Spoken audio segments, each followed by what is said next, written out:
कहानी का शीर्षक है असंतुष्ट कौवा। एक जंगल में एक कौवा रहता था। वो बहुत ही खुश था क्योंकि उसकी ज्यादा इच्छाएं नहीं थीं। वो अपनी जिंदगी से संतुष्ट था, लेकिन एक बार उसने जंगल में हंस को देख लिया और उसे देखते ही सोचने लगा कि ये पक्षी कितना सुंदर है। ऐसा पक्षी तो मैंने पहले कभी नहीं देखा। इतना साफ और सफेद, ये तो इस जंगल में औरों से बहुत सफेद और सुंदर है, इसलिए ये तो बहुत खुश रहता होगा। कौवा हंस के पास गया और पूछा, भाई तुम इतने सुंदर हो, इसलिए तुम बहुत खुश होगे। इस पर हंस ने जवाब दिया, हाँ मैं पहले बहुत खुश रहता था, जब तक मैंने तोते को नहीं देखा था। उसे देखने के बाद से लगता है कि तोता धरती का सबसे सुंदर पक्षी है। हम दोनों के शरीर का तो एक ही रंग है, लेकिन तोते के शरीर पर दो दो रंग है।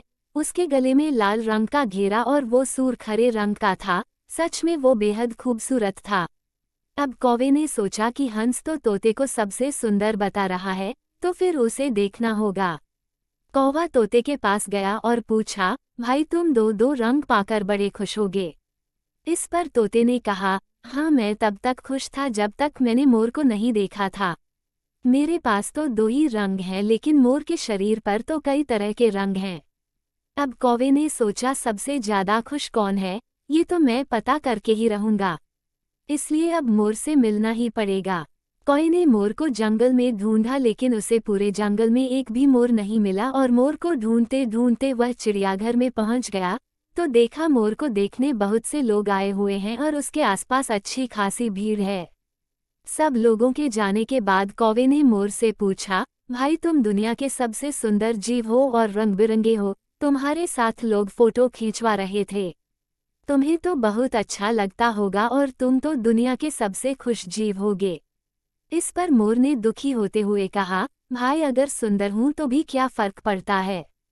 मुझे लोग इस चिड़ियाघर में कैद करके रखते हैं, लेकिन तुम्हें तो कोई चिड़ियाघर में कैद करके नहीं रखता और तुम जहां चाहो अपनी मर्जी से घूम फिर सकते हो।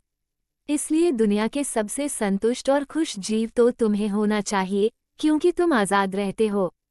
कौवा हैरान रह गया, क्योंकि उसके जीवन की अहमियत कोई दूसरा बता गया। दोस्तों, ऐसा ही हम लोग भी करते हैं।